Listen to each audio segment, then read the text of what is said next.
উপরে আক্রমণ করতে যাবে, সাথে সাথে হরিণ ভূত তার দিকে শিয়াল তান্ত্রিকের দেহ রক্ষা কবচ ধরে, আর সাথে সাথে হাইনি ভূত একটা খাঁচায় বন্দী হয়ে যায়।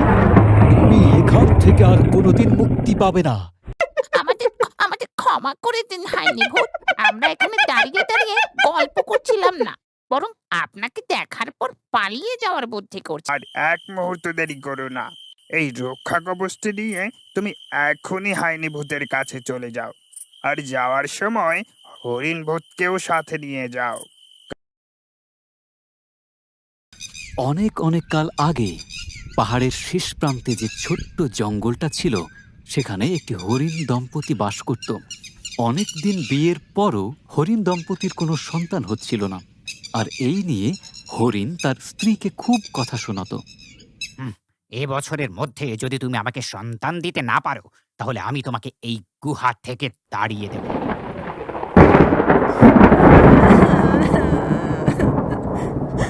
তুমি এমন করে কেন বলছো?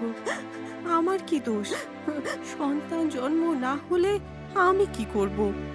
বনের পশুরা সবাই ঠিকই বলে, তোমার উপর হাইনি ভূতের নজর আছে, আর তাই তো তোমার সন্তান হচ্ছে না। না না, ওই ভয়ঙ্কর হাইনি ভূতের কথা বলো না। দেখবে আমাদের নিশ্চয়ই সন্তান হবে।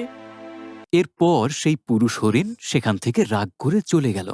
স্ত্রী হরিণটি মনে মনে ভাবল এই সমস্যার একটা সমাধান করতে হবে, আর তাই তো পরের দিন সকালবেলা সে শেয়ালের কাছে গেল। শেয়ালটি ছিল এই জঙ্গলের সবচেয়ে বড় তান্ত্রিক। স্ত্রী হরিণটি শেয়ালের কাছে কাঁদতে কাঁদতে বলল,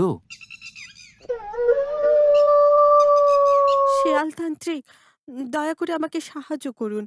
অনেক দিন বিয়ে হওয়ার পরেও আমার কোনো সন্তান হচ্ছে না। আমার স্বামী বলেছে আমাকে নাকি গুহা থেকে তাড়িয়ে দেবে।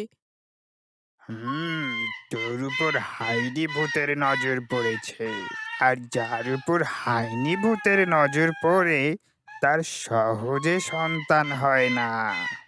তবে হ্যাঁ, আমি তোকে মন্ত্রপুত জল দিচ্ছি। এই জল একবার খেলে তোর উপর থেকে হাইনি ভূতের নজর সরে যাবে। সত্যি, আপনার উপর আমার কৃতজ্ঞতার শেষ নেই।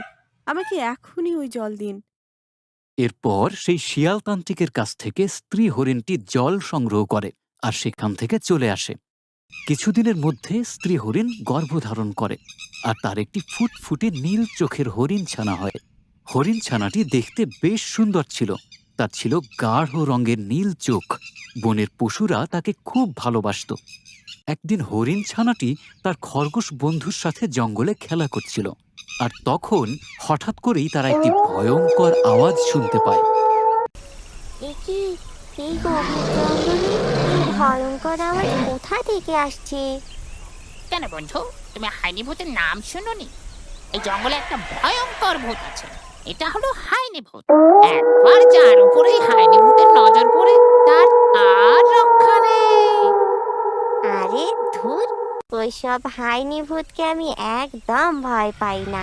আমি হলাম আমার মায়ের সাহসী ছেলে। ওই হাইনি ভূত আমার কিছুই করতে পারবে না। এমন কথা বলো না বন্ধু। চলো আমরা এখান থেকে চলে যাই।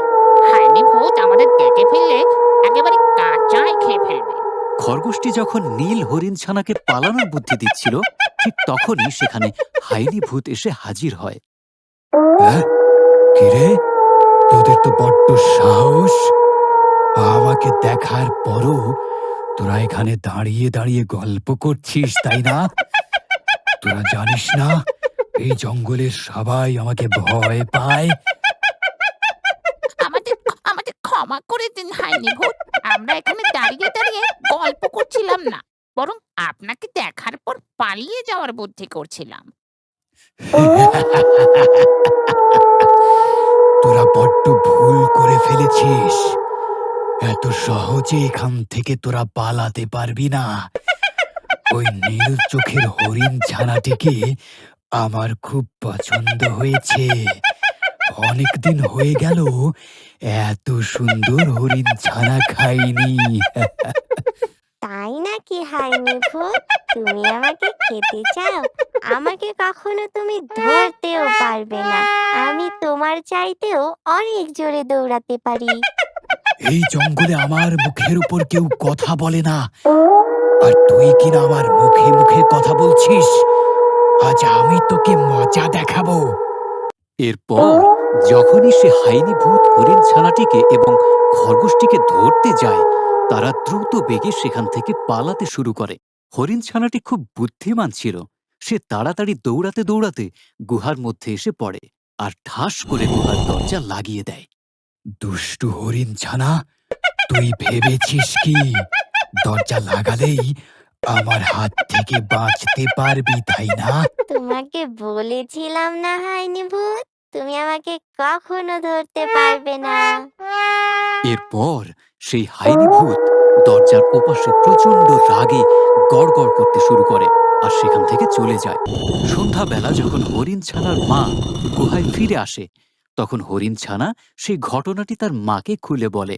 আর এই কথা শুনে তো তার মা একেবারে চমকে যায়।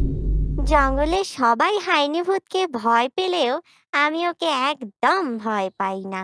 তাছাড়া আমি ওকে একদিন একটা উচিত শিক্ষা দিয়েই ছাড়বো, মা। তুই জানিস না ওই হাইনি ভূত অনেক শক্তিশালী। ওই হাইনি ভূতের সাথে একদম দুষ্টুমি করবি না। আর কাল থেকে তুই একদম ঘরের বাইরেও যাবি না। কি বলছো তুমি, মা? ঘরের বাইরে না গেলে আমি খেলবো কেমন করে? কাল থেকে তোর খেলাধুলা করা একদম বন্ধ। তুই এই গুহার মধ্যেই থাকবি। সারাক্ষণ গুহার দরজা বন্ধ করে রাখবি। শুধুমাত্র আমি যখন আসব তখনই গুহার দরজা খুলবি। এর পরের দিন সকালবেলা সেই মা হরিণটি কাজে বের হলো আর যাওয়ার সময় গুহার মুখের দরজা খুব ভালো করে বন্ধ করে গেল। কিন্তু হাইনি ভূত ভোরবেলা থেকেই গুহার উপর নজর রাখছিল। যখনই মা হরিণটি কাজে বের হলো, সে মনে মনে খুব খুশি হলো। ওই বাচ্চা হরিণের মা কাজে বের হয়েছে। এবার আমাকে যে করেই হোক গুহার মধ্যে ঢুকতে হবে, আর ওই হরিণটিকে ওখান থেকে বের করে আনতে হবে। কিন্তু ওর আগে আমাকে ওর মায়ের গলা নকল করে ছদ্মবেশ নিতে হবে। এরপর হাইনি ভূত ছোট্ট বাচ্চা হরিণটির মায়ের ছদ্মবেশ ধারণ করলো, তার গলার স্বর নকল করলো এবং গুহার কাছে গিয়ে ডাকতে শুরু করলো।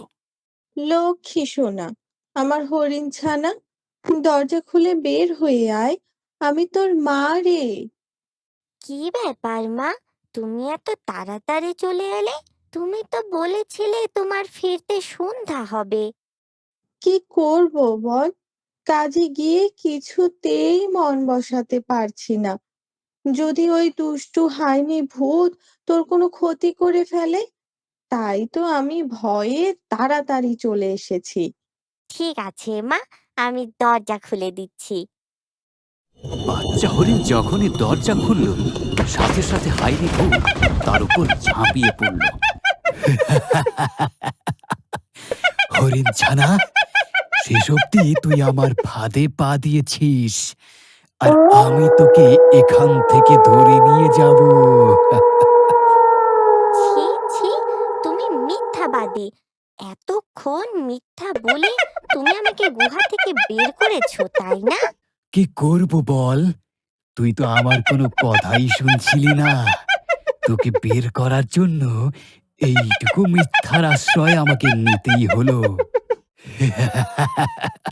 তোর মা কিছুই জানতে পারবে না। সে ফিরে আসার আগেই আমি তোকে কাঁচা খেয়ে ফেলবো। এরপর হাইনি ভূত হরিণ ছানাটিকে নিয়ে তার ডেরায় ফিরে যেতে শুরু করলো। যখন সন্ধ্যাবেলা হরিণ ছানার মা ঘরে ফিরল, দেখতে পেল গুহার মধ্যে কেউ নেই। হায় হায়, এ কি হয়ে গেল? ওই হাইনি ভূত আমার ছেলেকে নিয়ে গেছে। না না, আমাকে চুপ করে দাঁড়িয়ে থাকলে হবে না। আমি এক্ষুনি শিয়াল তান্ত্রিকের কাছে যাব আর এরপর আমার ছেলেকে বাঁচাবো। যেই ভাবা সেই কাজ। সেই হরিণটি দ্রুত শেয়ালতান্ত্রিকের কাছে গিয়ে কাঁদতে শুরু করলো।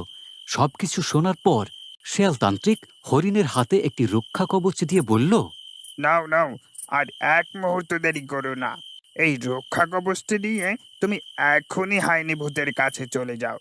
আর যাওয়ার সময় হরিণ ভূতকেও সাথে নিয়ে যাও, কারণ হাইনি ভূতের সাথে তুমি পেরে উঠবে না। এখন তোমার হরিণ ভূতের সাহায্য দরকার। হরিণ ভূত? সে আবার কে? অনেককাল আগে এই জঙ্গলে একটি ভালো হরিণ ছিল। সে সবাইকে সাহায্য করত, সবার বিপদে এগিয়ে আসতো। একদিন এক ভয়ঙ্কর ডাকাত দল তীর দিয়ে তাকে মেরে ফেলে, আর তখনই সে ভালো হরিণটি ভূত হয়ে যায়। এখনো যদি জঙ্গলে কেউ অন্যায় করে, সে ভালো হরিণ ভূত তাকে সাহায্য করে। কিন্তু তাকে কোথায় পাবো তান্ত্রিক? জঙ্গলের শেষ প্রান্তেই তাকে পাবি। এরপর সেই হরিণটি হরিণ ভূতের সাথে দেখা করে আর তাকে সব কথা খুলে বলে। হাইনি ভূতের এমন অন্যায় আচরণে হরিণ ভূত খুব রেগে গেল। এই হাইনি ভূত বড্ড বার বেড়েছে, আজ ওকে একটা শাস্তি দিতেই হবে। আমার কাছে শেয়াল তান্ত্রিকের দেয়া রক্ষা কবচ আছে, একটা দুই রাজকে বন্দি করব। চলো, আমাদের দেরি হয়ে যাচ্ছে। আর হরিণ ভূত গেল নীল হরিণ ছানাকে বাঁচাতে। আর যখনই তারা হাইনি ভূতের ডেরায় গেল, দেখতে পেল দুষ্টু হাইনি ভূত নীল হরিণ ছানাকে একটা লোহার খাঁচায় আটকে রেখেছে। ছেড়ে দাও, আমার ছেলেকে এক্ষুনি ছেড়ে দাও। ও আচ্ছা, তোমরা চলে এসেছো দেখছি। আবার সাথে করে হরিণ ভূতকেও এনেছো। কি ভেবেছিস হাইনি ভূত? দিনের পর দিন তুই সবার উপর অত্যাচার করবি আর কেউ কিছুই বলবে না? তোমরা আমার কোনো ক্ষতি করতে পারবি না। এরপর হাইনি ভূতের চোখ জল জল করতে শুরু করলো।